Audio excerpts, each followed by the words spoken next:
Welcome to the Transform Sales Podcast, where forward-thinking business leaders come to share their experiences and ideas, learn from each other, and amplify their results together. Hey guys, what's up? Amir Reiter here. I am with Luke, the CEO of Baremetrics. Luke, what's up, man? How are you? Hey, Amir. Good, mate. Good. Thanks for having me. Yeah, welcome to the Transform Sales Podcast, the software demo review series where we kind of break things down into service listings that are specific to jobs to be done and industries, and just kind of getting people the information they need to make the right decisions. Yeah, I'll jump right into it, right? So let's talk a little bit about Baremetrics and just the advanced Stripe dashboards for founders that need enhanced analytics. And maybe you can chime in to tell us before you do the demo and show us maybe what alternatives customers are using before, if any. Yeah, for sure. Stuff. Yeah. Yeah, Amir, what we generally find is two different types of customers that start their journey with Baremetrics. One, they're either frustrated with their current provider because they can't get particular reports or custom insights they need, or Stripe in and of itself is not sufficient for them to start really driving those customer insights. So getting deep into their customer segments, understanding what portion of their ICP is driving revenue growth, why clients are leaving them, why are they churning, and then probably more importantly, the drill down into that Stripe data that actually gives you actionable insights versus just cursory MRR. The other thing we find is accuracy from Stripe. Yeah. The ability to see which customers are actually paying you versus having active subscriptions that aren't producing revenue. There's a few nuances to the way Stripe categorizes active subscriptions and customers. And we try and overcome that to give you a real picture of your revenue. The second fundamental platform that is everyone's competitor, I believe, is Excel/Google Sheets. Everyone starts off on that. Everyone is comfortable with that generally, but you start to get to a size and complexity where a error in a single cell can ruin the entire sheet, right? Sure. So you need to find somewhere that can be your source of truth, that can be your easily manageable dashboard tool, and actually give you some, again, deeper insights and more manageable data. Yeah, that makes a lot of sense, especially to me, because I tried demoing new software because I experienced that same pain point. But essentially, if I hear you correctly, before you guys, founders, leaders, revenue leaders, CFOs or CEOs of founders, right, of SaaS companies are typically using either spreadsheets or Stripe's dashboard. But as everybody knows, Stripe is a billing engine, right? So while their dashboards and analytics are good, considering that that's not the product that they're offering you, what you guys do is you take that and you make it more actionable and readily available so that leaders can make decisions, especially based around revenue and customer success, right? And kind of tying together, as you mentioned, I remember LTV, ACV, right? Also helping resecure clients when their billing fails, right? I don't want to do the demo for you, but you did an awesome job showing me everything. But maybe you can just show us the key features that your software helps when they overcome the challenge of just either having spreadsheets in which one cell is off and the whole model breaks, or just having limitations in Stripe. Yeah, for sure.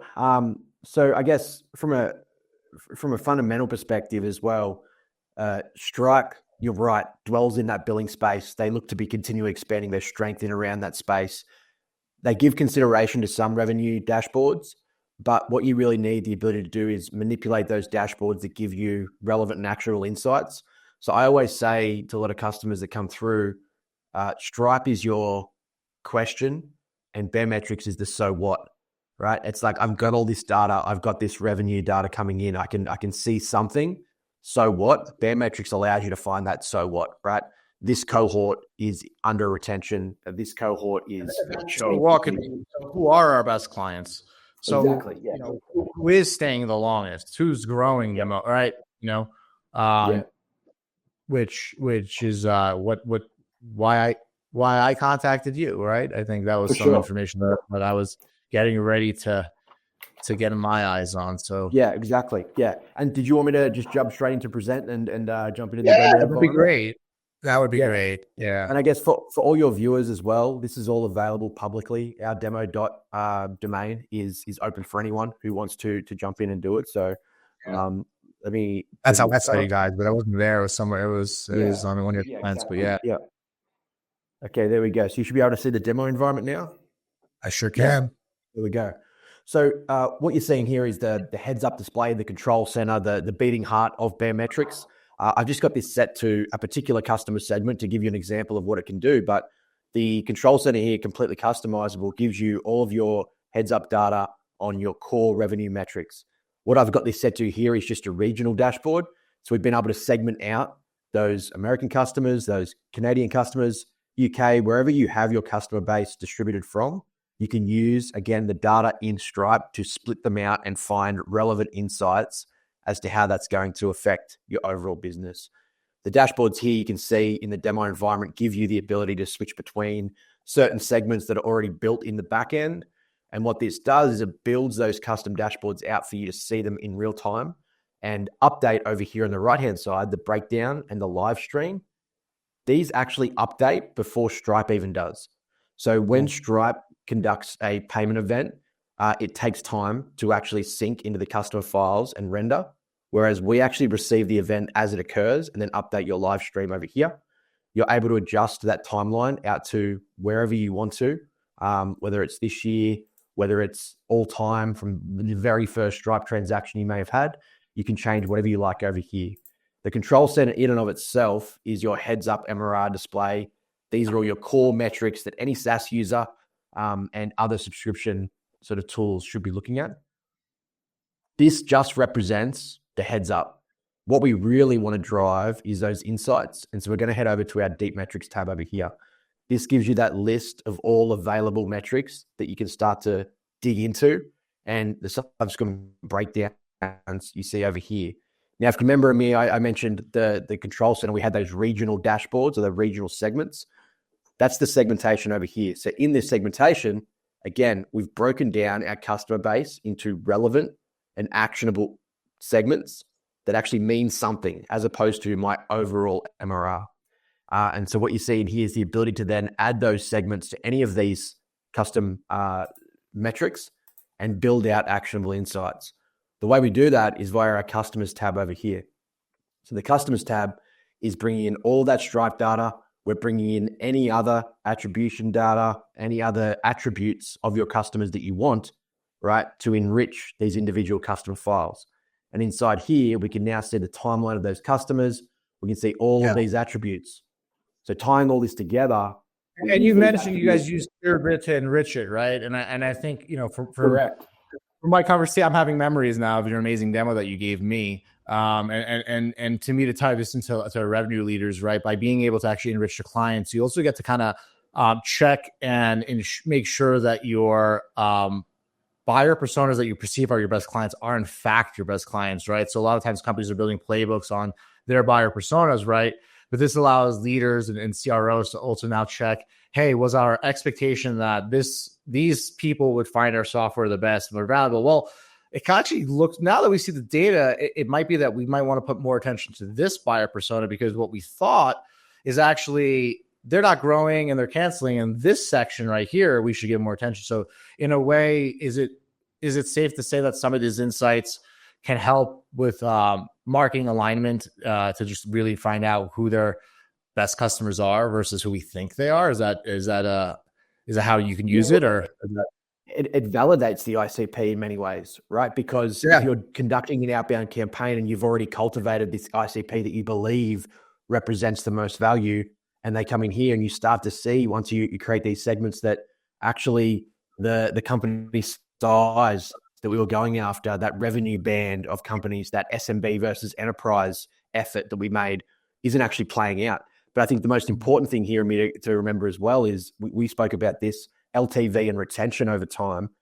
When you come down to things like these retention tables and you can apply those segments to these tables over time, you now start to break down those ICPs and how long they're actually staying with us. So is this a fly-by-night product that bodes well for the first 3 months, but unfortunately after those first 3 months, we start to see a dramatic drop in revenue, right? So this is retention tables, and this is a demo environment, so the segments aren't available here, but in your own environment, you can absolutely segment these tables out by those individual customer segments. And what that allows you to do is to look at this and say, okay, a lot of people don't really understand how to read retention tables, and they see it as a nice to have or a request from investors. But what this shows you is that from all of that revenue that was gained in the first month, how much of it has stayed with you over time? How much of that has expanded over time? So we now can see that we might have a really high clip of new customers, but half of them churn out by month 3. Okay, why was that? Well, we were running a promotion that was 3 months free or 3 months at a discount, and then they churned. So obviously the value wasn't there post-discount.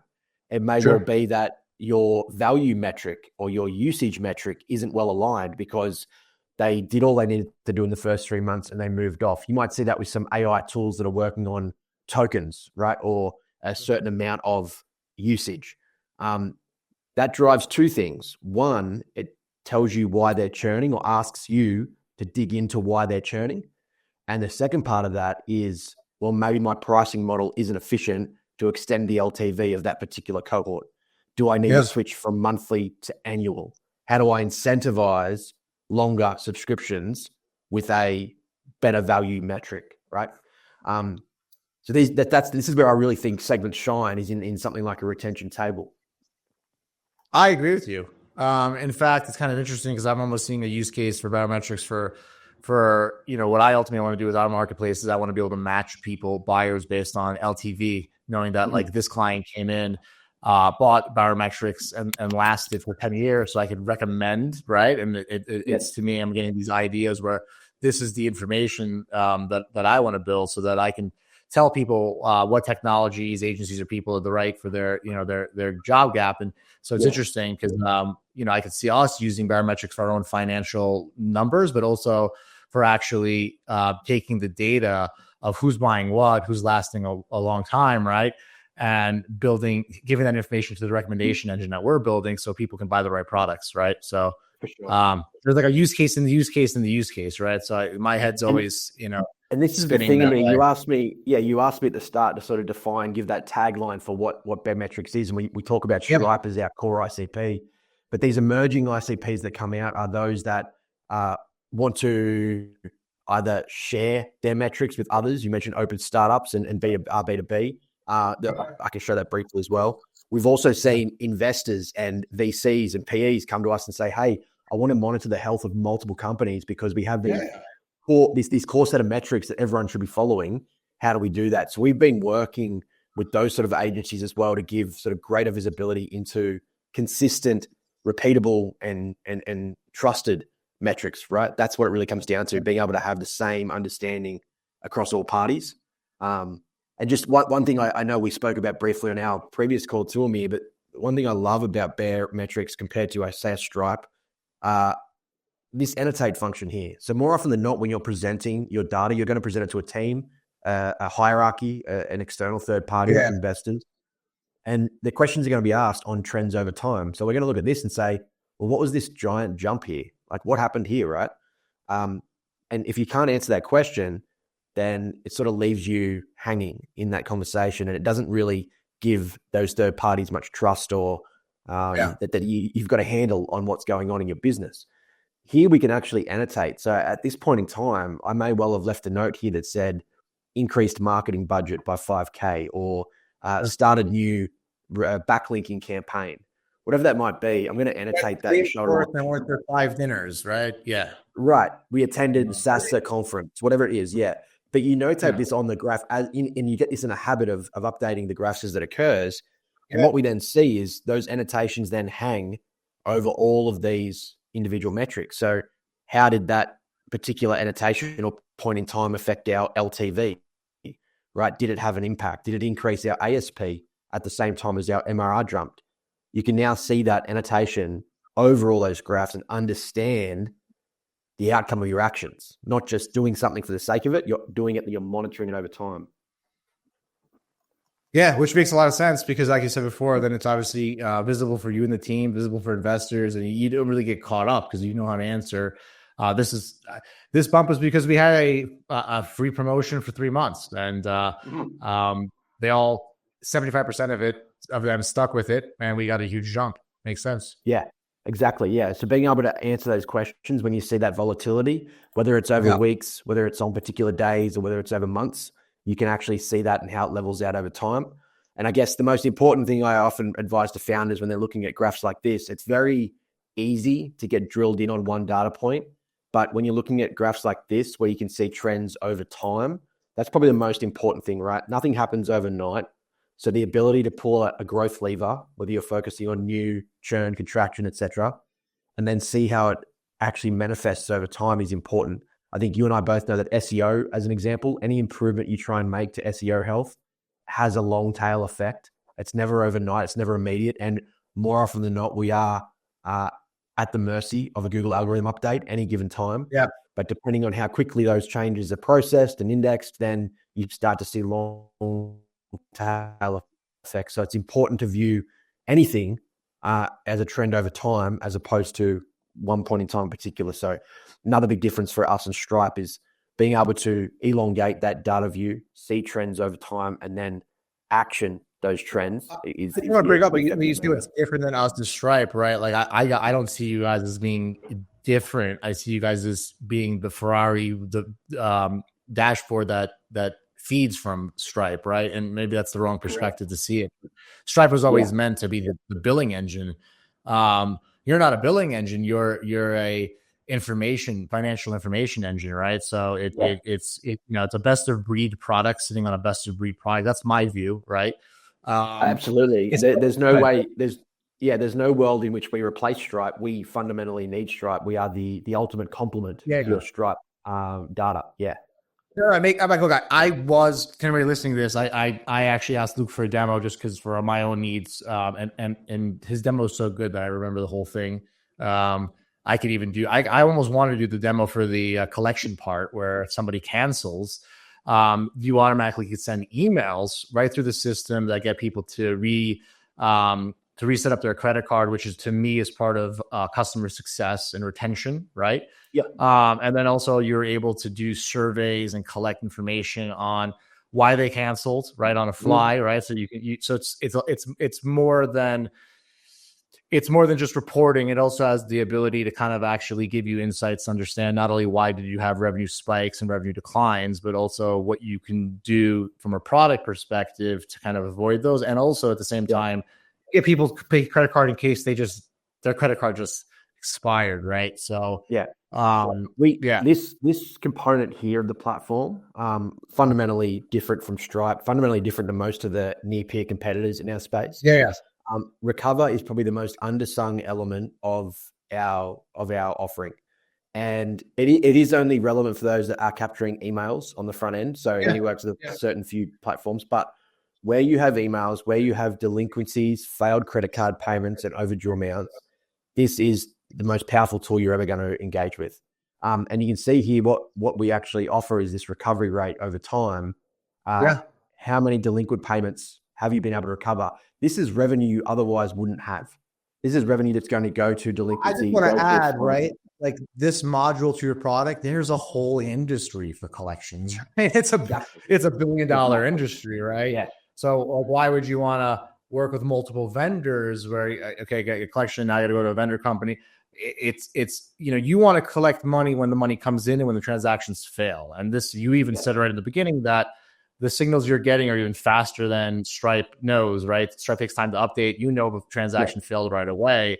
And the speed at which you go to collect that payment or overcome that objection as to why they canceled can be the difference between a 50% recovery rate on $2 million and 50% recovery rate of $2 million is going to be $1 million of ARR. That could be $10 million of valuation that could have been lost. Absolutely. And you're right in saying that most of the competitors in this space are standalone products, dunning tools, doing their own thing. More and more people are looking for an all-in-one solution, and you're only paying for what you use. And that's what Recover offers alongside Baremetrics. And the fundamental thing here, the difference is moving between the settings. We can see how easy it is to customize that content. More often than not, I find founders are hesitant to chase accounts receivable because they don't want to come across as pushy. But there's also an element of being able to talk to clients in a way that is still collegiate in a way, like, hey, Amir, I know you've been a little bit overdue. Do you need some flexibility with invoicing terms versus, hey, Amir, you're overdue now? Yeah, right. And so being able to customize these emails and use custom fields in here to be, a little bit softly at the start, but then maybe by the time we get down to 30 days after delinquent, it's like, hey, pay me, right? Like you're well overdue now. You're at risk of losing access to the app, etc. That's again the biggest difference.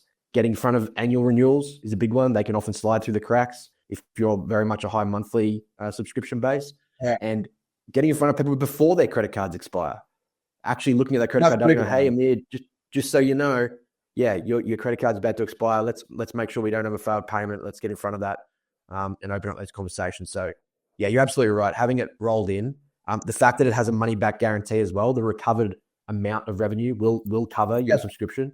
For us, if we end up using your software, which is quite a possibility, a lot of the times, we're an all-in-one marketplace, right? We're covering together candidates, but when I talk with candidates, which are freelancers, if their payments are late, it's a big deal, especially in different countries, right? So they could quit, right? Like someone's credit card, they don't get their payment on time. They might quit. They might be great. So, I'm also seeing that it's a really good tool to make sure that obviously that not only you get your payment on time, but also, the pass-through gets on time, right? From my perspective, right? And I don't want to be selfish, but obviously I'm looking at this through the lens of SaaS owner, through a marketplace owner. And so we're going to probably do a lot of times because there's so much in this product that it's going to be, there's a lot more to do. So I know you are the demo master, and why I call you the demo master is because it's hard to get me to shut up. And I think I listened to you for a whole hour and nodded. So it made me happy, but talk to me about like the tasks and deliverables and or people involved in setting up the software. Do people need to hire an agency, a new employee for it? Can they do it themselves? One time, what does that look like, right? No, it's as simple as signing up and connecting your Stripe. So let me stop screen sharing so we can talk a bit closer. But essentially, there's no real requirement for any dev work. It's as simple as having access to your Stripe, to your payment provider, being able to access the key, API key, and then load it in and sync. The one friction point we do find is, so founders, no worries, they've got a handle on all of their accounts, their Stripe accounts, etc.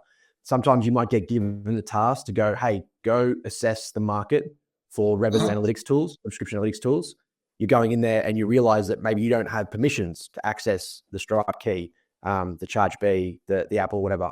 So there's a friction point there, making sure you have adequate access to those dashboards to be able to connect, making sure that your clients understand that you're about to engage with a new data processor and that they're comfortable that that's what's happening. But apart from that, it is single click. We've actually done some work recently to speed up that connection and sync of your data. The time taken between connection and having fully rendered dashboards depends on essentially the age of your business. How long have you been in operation for, and how much data are we importing to give you those long tail insights?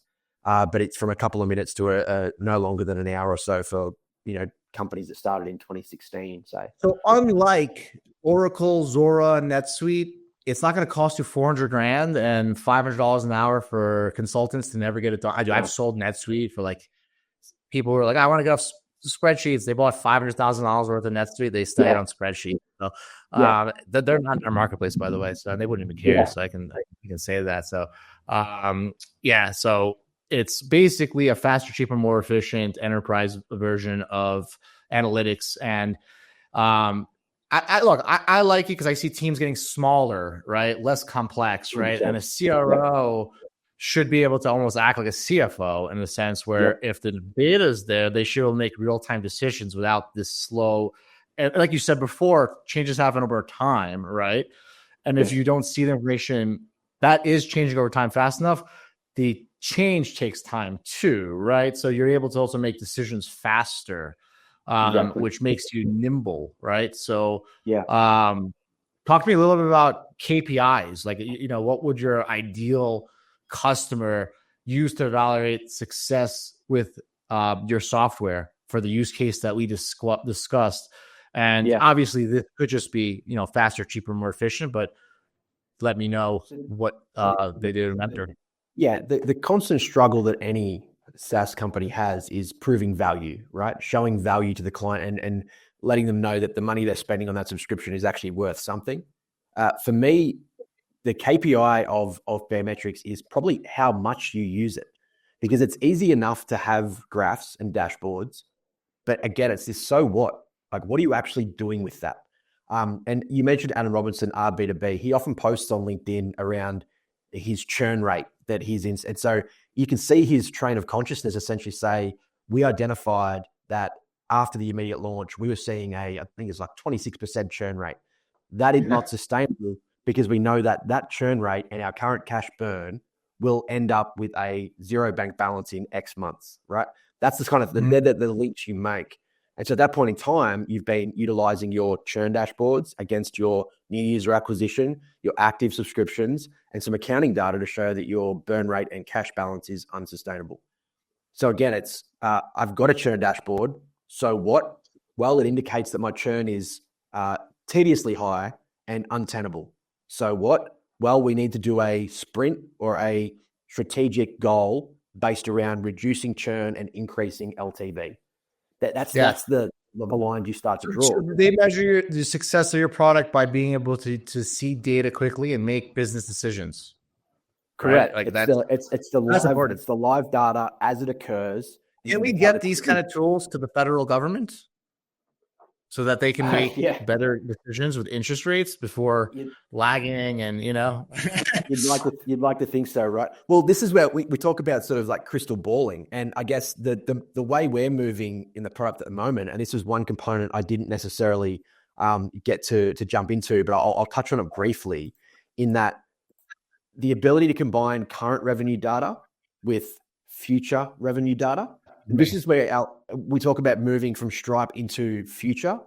This is the tool for the non-financial CEO, right? You don't want to hire a CFO. You're not in a position to have fractional CFO services yet.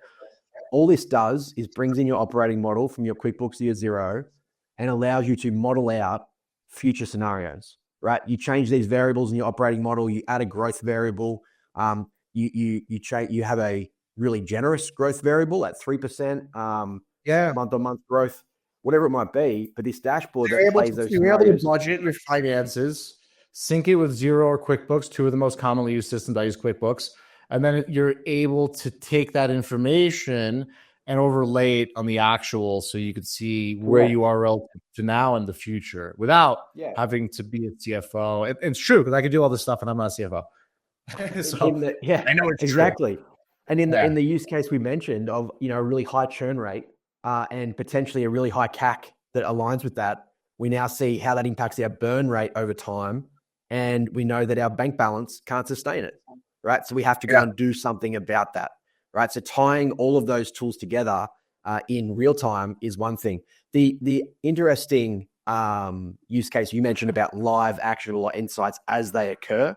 We even have some users that pivot their marketing campaigns weekly based on new user acquisition data from Baremetrics, in that they can see their attribution channels. They run multiple Google ad campaigns. They see which channel, and they have quite a high spend on Google ads.